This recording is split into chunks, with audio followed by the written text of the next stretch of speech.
David here with Figboot on pens. One of the things I wanted to do this year is expand a bit on the items I reviewed and start taking a look at more things like notebooks and inks and things along those lines. I have a number of notebook reviews that I need to get to, so you might just be seeing a few more in the upcoming weeks. The notebook for today's review is from Stifflexible.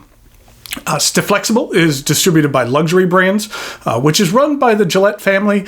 They distribute brands such as Platinum and Giuliano Mazzuoli. They're the distributors for Noodler's Ink, as well as Stifflexible Notebooks. Stifflexible is an Italian company.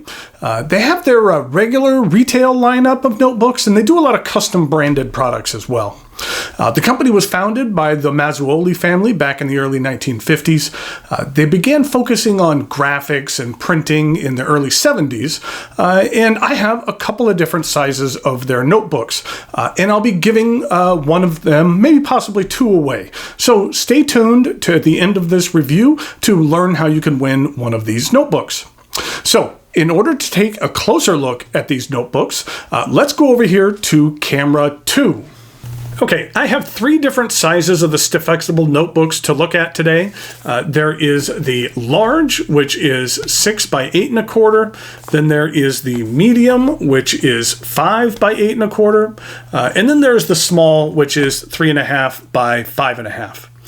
They are all similar in design, so let's just take a look at the medium, and you'll get the feeling of how each of these sizes are. They have a wide variety of colors and covers and themes. This notebook is part of their Icon line, which has a superhero look and feel to each part of the designs. Now, I do like the surf theme of this small notebook. Now, I'm a California kid. I lived in San Diego for most of my life, and I enjoy the beach and surfing and beach culture in general, so I really like this design. Inside here, I did write some notes. So, first off, these notebooks have a hard and flexible cover. Stifflexible, if you will, which refers to a key feature of these notebooks.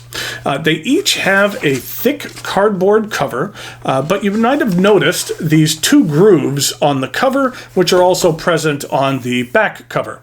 The purpose of these are to give the cover some flexibility when you are opening it, so you could easily thumb through the notebook like this.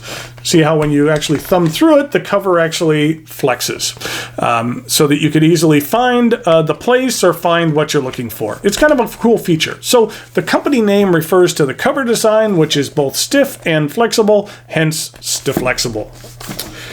Let me get back to my page.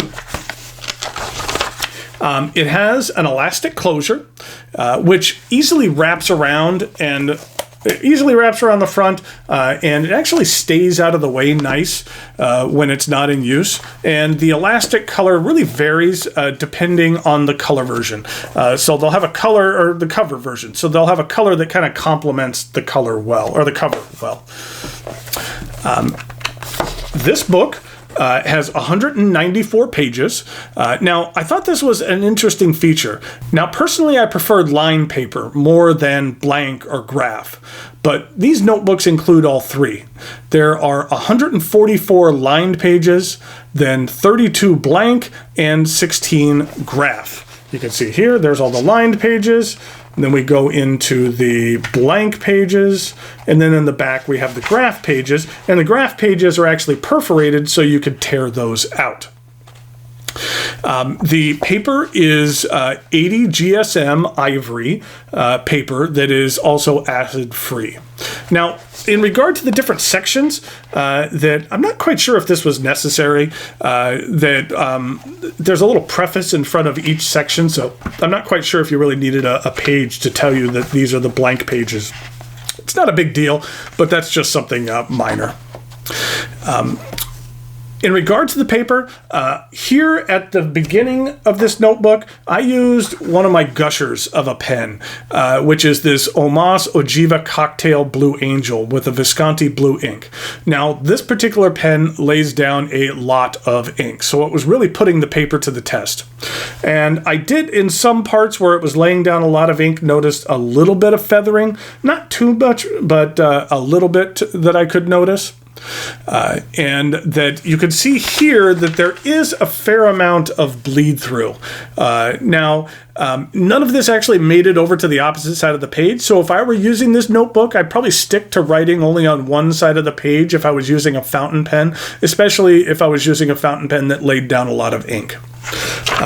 Here underneath, I actually used this Pelikan M205 with a fine nib, and the ink was Colorverse Ham number 65. And with the fine nib, I still found what I would consider to be a bit of ghosting as opposed to bleed through. Now, in regard to some of the heavier ink applications, since Luxury Brands is also the distributor for Noodler's ink, I decided to use a couple of those inks here. Here is Noodler's Apache Sunset. This is what the bottle looks like. For a while, Noodler's was actually coming out in these plastic bottles. They were having some issue with their glass bottles, so this is one that I happened to get in the plastic bottle, but that's Noodler's Apache Sunset. And it's a very nice shading ink. And then the other ink I used was Noodler's 54th Mass, which is one of the my favorite Noodler's inks. Now, this is a really good example. This is what the bottle looks like there. This is a really good example of how an ink can look different depending on what paper you put it on. Because on the notebook paper here, it came out a little lighter than I anticipated. When writing with 54th Mass, I find it to be a bit darker. And you can see here, this is how it looks when it was applied to a Marmon word card, which is kind of closer to how I find this ink. And I laid this on about how I normally lay that on. So you can see that sometimes the way that sometimes the ink is going to act differently with certain papers. Now, I laid this ink on rather thick, so it doesn't surprise me that there's a bit of bleed through here. Now, the Apache Sunset is has a bit more, but I find that to be a wetter ink than the 54th Massachusetts, so that's to be expected. Then, next in the back here, we have a pocket. Now, there is a pocket here, and then the cover to the pocket actually serves a dual purpose, which I think is pretty neat. It's the cover for the pocket, but then there is also an area here where that can accommodate multiple creases, and so you can use this as a bookmark wherever you want to, and then it's easily used as a bookmark.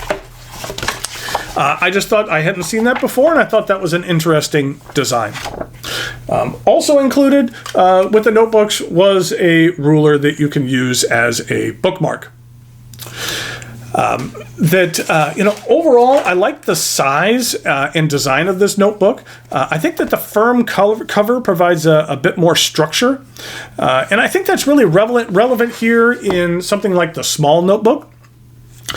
It's about the same size as like a field notes or a story supply notebook, but with more pages, and that it will be a bit more durable, especially if you're looking for a notebook that's going to maintain its look and structure even after a large amount of use.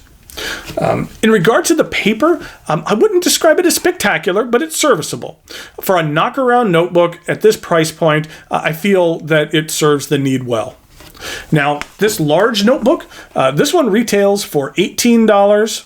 The medium notebook is $16.50, and then the small notebook is $11.50. So there you have the Stifflexible Notebooks. These notebooks are available at a growing number of prominent retailers. If you have a favorite online fountain pen retailer, chances are that they're carrying these. There's a couple that don't yet, but most of them are. So, thanks again go out to Luxury Brands for providing these notebooks for review and for giveaway. If you would care to win this Flash notebook or this Skull notebook, all you need to do is be a subscriber to this channel and leave a comment below in YouTube.